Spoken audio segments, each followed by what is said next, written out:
Hi guys, எல்லாருக்கும் வணக்கம் guys. இந்த வீடியோவில் நம்ம என்ன பார்க்க போகிறோன்னா, இந்திய அணியை கண்டிப்பாக நாங்கள் பழி வாங்குவோம், உங்களை விட மாட்டோம்டா. எங்களுக்கு ரொம்ப அசிங்கமாக இருக்குது. கண்டிப்பாக ஏஷியா கப் இறுதிப் போட்டியில் இந்திய அணியை வீழ்த்தி ஆசிய கோப்பை நாங்கள் தான் வெல்வோம் அப்படின்னு சொல்லிட்டு நேற்று பங்களாதேஷ் எதிரான வெற்றிக்கு அப்புறம் பார்த்தீங்கன்னா ஃபைனலுக்கு தேர்வான பாகிஸ்தான் அணி கேப்டன் சல்மான் அலி ஆகர் பார்த்தீங்கன்னா ஓப்பனாக பத்திரிகையாளர் சந்திப்பில் இந்திய அணிக்கு சவால் விட்டு பேசியிருக்காரு.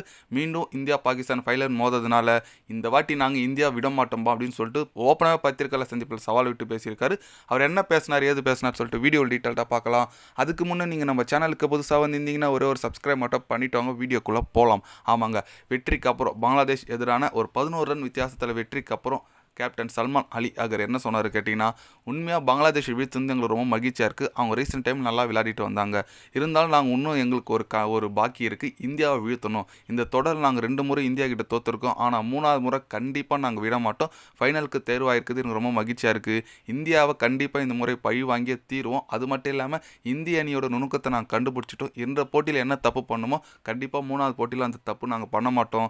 இந்திய அணிக்காக வெயிட்டிங் பண்ணிகிட்ருக்கோம். நீங்கள் வாங்க, உங்களுக்கு தரமான ஒரு சம்பவம் நாங்கள் செய்யறதுக்கு காத்துட்ருக்கோம் அப்படின்னு சொல்லிட்டு ரொம்ப ஒரு நெக்கிலாக பேசியிருக்காருன்னு சொல்லாங்க பாகிஸ்தான் அணி கேப்டன். ஆமாங்க, இந்தியா பாகிஸ்தானே ரொம்ப விமர்சனமாக போயிட்டுருக்கோம். அதில் வேறு India Pakistan Asia cup final வேறு கண்டிப்பாக ரொம்ப ஒரு பெரிய எதிர்பார்ப்பை நோக்கி போயிட்டுருக்குன்னு சொல்லலாம். இந்த ஏஷியா கப்பு வர சண்டே சரியான சம்பவம் இருக்குங்க. ஏன்னா பாகிஸ்தான் ஜெயிச்சா ஒரு பெரிய சம்பவம் பாகிஸ்தானில் பண்ணுவாங்க, இந்தியா ஜெயிச்சா இந்தியா பண்ணுவாங்க. ஆனால் தோத்துட்டா எந்த டீமை என்ன பண்ணுவோம்னு சொல்லிட்டு உங்களுக்கே தெரியும். அதனால் ஒரு தரமான சம்பவம் இருக்குன்னு சொல்லலாம். அதுக்கு முன்னே இன்றைக்கி ஸ்ரீலங்கா கூட இந்தியா விளையாடுதுங்க. இது வந்து ஒரு வார்ம் அப் மேட்ச்னு சொல்லலாம் ஃபைனலுக்கு முன்னே.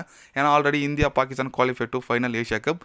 ஸ்ரீலங்கா ஆல்ரெடி வெளியே போயிடுச்சுங்க. அதனால் ஸ்ரீலங்காவோட இன்றைக்கி விளையாடுற போட்டி ஒரு எப்படி சொல்கிறதுனா ஒரு ப்ராக்டிஸ் மாதிரி விளையாடலாம். ஆனால் சண்டே தரமான ஒரு செமையான ஒரு மேட்ச் இருக்க சுட இந்தியா வர்சஸ் பாகிஸ்தான் ஃபைனல். ஏன்னா இந்தியா பாகிஸ்தான் மேட்ச் தவிர்த்து அவங்க 2 பேருக்குள்ள தனி பகை இருக்குன்னே சொல்லாங்க. ஏன்னா ஆல்ரெடி பார்த்தீங்கன்னா இந்தியா இந்த பகல்கம் தாக்குதல், சூரியகுமார் யாதவ் பாகிஸ்தானை கலாய்ச்சிது, அப்புறம் அந்த ஹாரிஸ் ராஃப், அப்புறம் பாகிஸ்தான் கேப்டதோ சவால் விட்டு பேசுறதுன்னு சொல்லிட்டு நிறைய ஒரு விமர்சனம் தாண்டி இருக்குது. அது கண்டிப்பாக ஒரு பெரிய எதிர்பார்ப்பு நோக்கி போயிட்டுருக்கு. இந்தியா வர்சஸ் பாகிஸ்தான் மேட்ச்சு கண்டிப்பாக யார் வெற்றி பெறுறாங்கன்னு சொல்லிட்டு ஒரு ஆர்வத்தில் ரசிகர்கள் போயிருக்காங்க. ஏன்னா இந்தியா பாகிஸ்தான் ஆல்ரெடி அஃப்ரிடி கூட சவால் விட்டு பேசியிருப்பாங்க, நாங்கள் மீண்டும் பாகிஸ்தானை வருவோம், நாங்கள் வந்திருக்கிறது இங்கே ஏஷியா கப் ஜெயிக்க தான், எந்த போட்டி ஜெயிக்கிறோம் தோக்குறோம் எங்களுக்கு முக்கியம் கிடையாது, நாங்கள் மீண்டும் ஃபைனல் வந்து இந்தியாவை வீழ்த்துன்னு சொல்லியே பங்களாதேஷ் எதிரான போட்டியை வெற்றி பெற்றிருக்காங்க. கண்டிப்பாக ஒரு சுட போட்டி இருக்குங்க, பார்க்கலாம். நீங்கள் சொல்லுங்கள், இந்தியா பாகிஸ்தான் மீண்டும் மோதுதுங்க. இந்த தொடரில் 3வது வாட்டி மோதுறாங்க. அது குறித்து உங்களோட கருத்து, யார் ஏஷியா கப் வெற்றி பெறுவாங்க, உங்களோட கருத்து என்னன்னு சொல்லிட்டு மறக்காமல் கமெண்ட்டில் கொஞ்சம் சொல்லுங்கள். இது போன்ற ஸ்போர்ட்ஸ் நியூஸாக தெரிஞ்சுக்கணுன்னா சேனலை சப்ஸ்கிரைப் லைக் ஒன்று பண்ணிக்கோங்க. கண்டிப்பாக day by day channel update வரும். மறக்காமல் சப்ஸ்கிரைப் மட்டும் கொஞ்சம் பண்ணி வச்சுக்கோங்க. நன்றி, வணக்கம்.